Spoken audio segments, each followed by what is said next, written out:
वक्रतुंड महाकाय सूर्यकोटी समप्रभ निर्विघ्नं कुरु मे देव सर्वकार्येषु सर्वदा. नमस्कार, मी मंथन सावंतांचं मंथन या युट्यूब चॅनलवर तुमचं स्वागत आहे. तर आज मी जाते असे म्हणजे वेंगुर्ला उभदांडा थंय गणपती मंदिर आहे. त्याची एक वेगळी स्टोरी आहे, ती या व्हिडिओत तुमका बघू भेटतली. तर चला तर जाऊया वेंगुर्ला.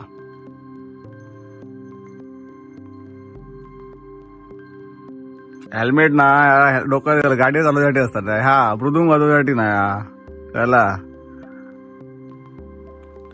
असोच जरा टाइमपास केलो आणि आम्ही आता निघालो पुढच्या प्रवासात. तर चला तर कोकणच्या हिरव्या निसर्गरम्य वातावरणात सिंधुदुर्ग जिल्ह्यातला एक वेगळा आणि श्रद्धेचा केंद्र म्हणजे उभदांडा गणपती मंदिर.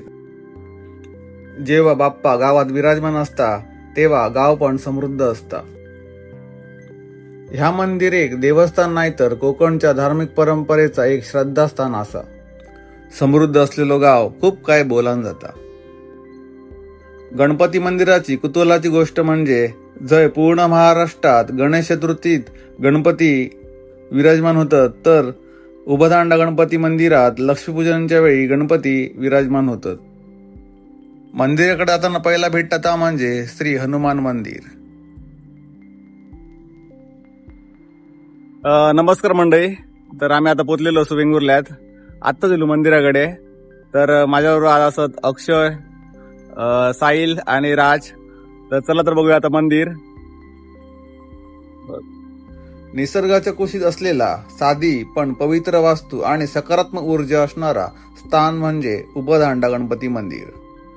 बाप्पा होय 11 दिवसांसाठी नाही तर 4 ते 5 महिन्यांसाठी विराजमान असतात. सुंदर तुळस मन प्रसन्न करून टाकता. ही परंपरा 250 ते 300 वर्षापासून चाललेली असा. गणपती मंदिर ह्या पहिला कौलारू व साध्या पद्धतीचा होता. नंतर मंदिराचं रूपांतर जांभ्या दगडात करण्यात आला. ह्या मंदिराचा एक वैशिष्ट्य म्हणजे ह्या मंदिरात एक पण दरवाजा नाही असा. मंदिरात प्रवेश केल्यानंतर 2 मूषक आपला स्वागत करतात. नंतर दर्शन होतं म्हणजे आपल्या गणूचा म्हणजेच आपल्या बाप्पाचा. आपल्या कोकणी माणसाचा पहिला प्रेम म्हणजे बाप्पा. मातीची सुंदर मूर्ती मन प्रसन्न करून टाकता. आंब्याच्या टाळांनी भरलेली सुंदर अशी माटी अस. गणपती मंदिराचो वेगळो असो एक इतिहास असा. ह्या गावात तांडेल म्हणाने गावकरी होते. त्यांच्याकडे गुराखी कामाक होतो. तो गुराखी दिवाळीत लक्ष्मीपूजनच्या दिवशी एक मातीची सुंदर मूर्ती ह्या स्थानावर स्थापन करी. दरवर्षी तो अशीच मातीची सुंदर मूर्ती लक्ष्मीपूजनच्या दिवशी स्थापन करी आणि पाठीमागच्या हौदात त्या मूर्तीचा विसर्जन करी. पण एकदा गुराखी अचानक गायब झालो. त्यांनी सुरू केलेली परंपरा ती सुद्धा बंद झाली. थोड्या दिवसांनी गावकऱ्यांका त्रास होऊक सुरू झालो म्हणून गावकऱ्यांनी चौकशी केली. तेव्हापासनं त्यांच्यानी पुन्हा ही परंपरा सुरू केली. तेव्हापासनं गाव समृद्ध झाला. ह्या गणपतीक गुराख्याचो गणपती असा पण म्हटला जाता. माघ संकष्टीत हयसर मोठी जत्रा असता. सागरेश्वर समुद्रात होळीच्या आदल्या दिवशी बाप्पाचा विसर्जन केला जाता. लक्ष्मीपूजनाक बाप्पा विराजमान होतात म्हणून या बाप्पा गजलक्ष्मी असाय म्हणतात.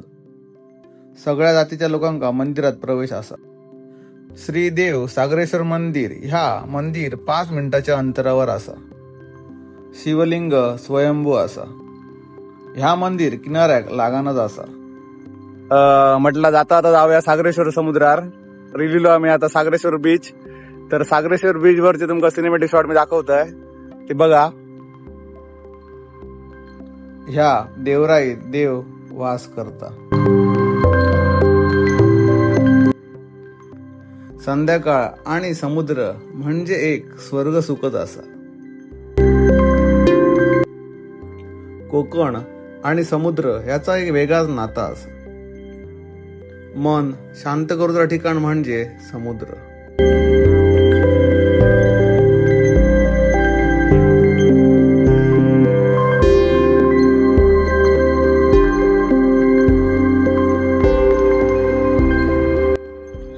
नमस्कार.